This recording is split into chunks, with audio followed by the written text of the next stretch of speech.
Então, a próxima fonte que nós vamos falar sobre ela são os princípios gerais do direito.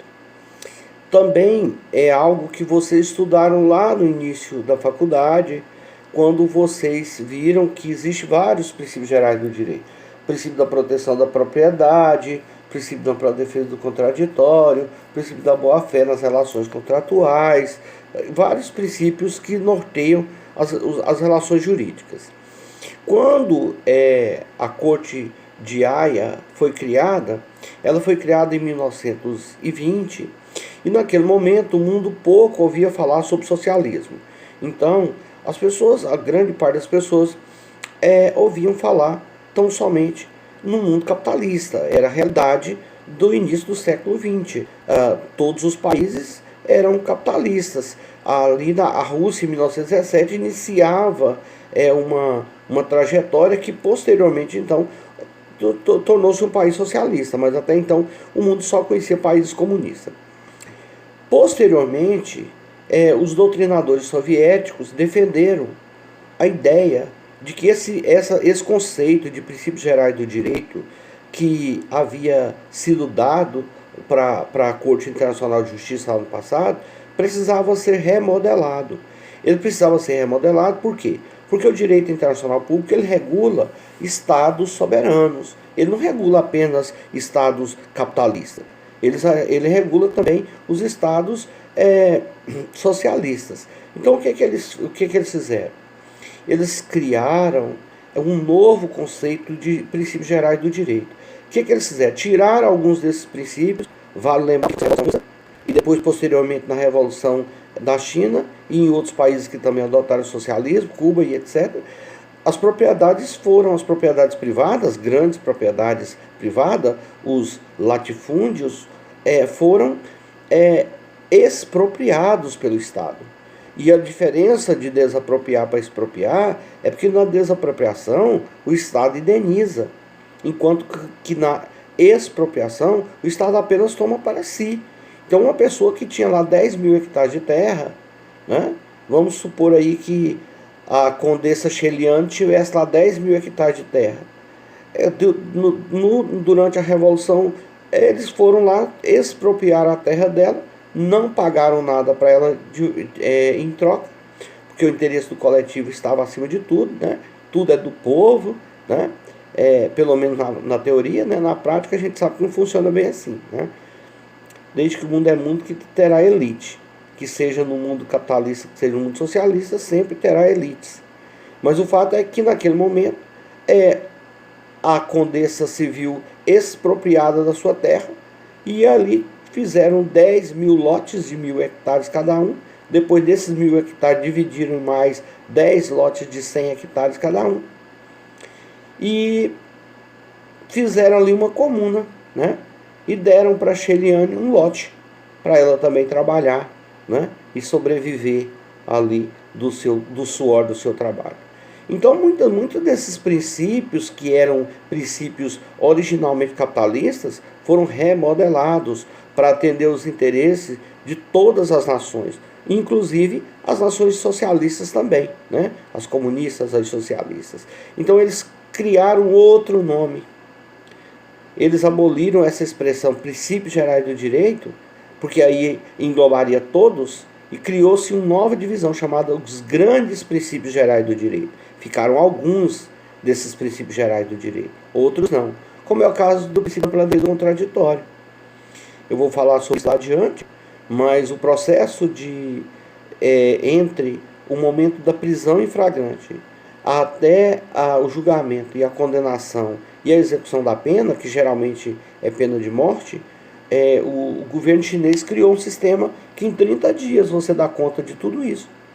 Em 30 dias uma pessoa pode, pelo sistema, né, pelo sistema legal, em 30 dias uma pessoa pode ser presa, pode receber sua nota de culpa, pode apresentar defesa prévia, pode receber pronúncia, pode participar da audiência de instrução, pode ir a julgamento, pode recorrer e depois pode ser executada. Tudo isso em 30 dias. Então, assim, você não pode dizer que o governo não respeitou o princípio legal da ampla defesa do contraditório. Agora, obviamente que se a gente for pegar no âmago da situação, você vai ver que essa pessoa de fato não teve defesa. Qual advogado que consegue fazer uma defesa, uma ampla defesa, em 48 horas? Esse é o prazo que o advogado tem para fazer defesa, segundo o sistema jurídico chinês.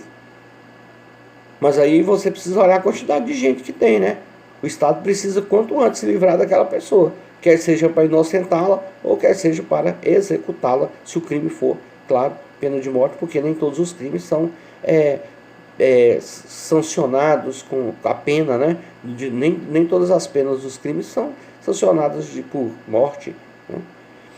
Bom, então, resumindo os princípios gerais do direito, eles são princípios que foram reorganizados, alguns princípios ficaram de fora, mas aí existem aqueles princípios que são princípios basilares, né? Como a apostila está dizendo, a não agressão. É bom lembrar que o Estado não pode invadir o outro sem antes dar a possibilidade do outro se defender. A nossa geração, a minha pelo menos, viu guerra televisionada, né? Em 2001, 2002, se não me falha a memória, os Estados Unidos invadiram o Iraque. E antes mesmo dos Estados Unidos invadirem o Iraque, foi dado a possibilidade do Iraque negociar com os Estados Unidos, ou melhor dizendo, com a ONU, né? E como não havia negociação, os Estados Unidos deu dia e hora marcada para começar os ataques dentro do território iraquiano. Então, as pessoas foram retiradas, muita gente saiu, estrangeiros, né, foram levados de volta para suas respectivas terras natais. Então, o Estado não invadiu sem antes avisar.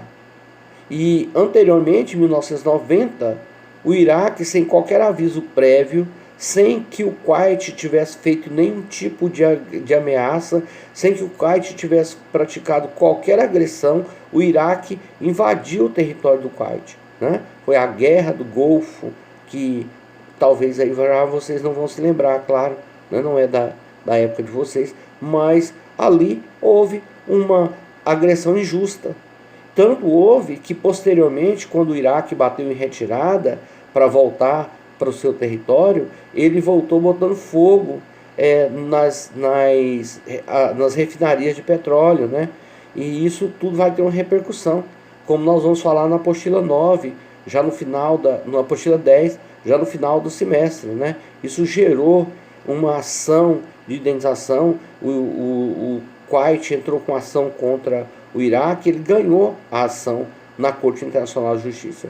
E o Iraque teve que entregar parte do seu petróleo para o Kuwait gratuitamente para recompor o prejuízo que ele deu ao Kuwait, notoriamente porque ele não respeitou os princípios gerais do direito. Ele invadiu o Kuwait sem que os kuwaitianos tivessem feito qualquer tipo de ameaça ou agressão, tão somente porque o Kuwait é um país que tem uma relação, né, com os Estados Unidos. Eles têm ali uma relação muito próxima. Eu vou falar sobre isso lá adiante, mas os Estados Unidos é extremamente tolerante com alguns países ali dentro do Oriente Médio. Kuwait, Arábia Saudita, e daí você vai conseguir entender por que a Arábia Saudita viola tantos princípios humanitários e mesmo assim os Estados Unidos fecham os olhos.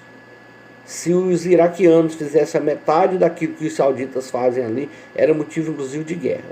Mas o poder econômico sempre, né, vai estar lá subjugando o direito, como nós vamos falar lá mais adiante.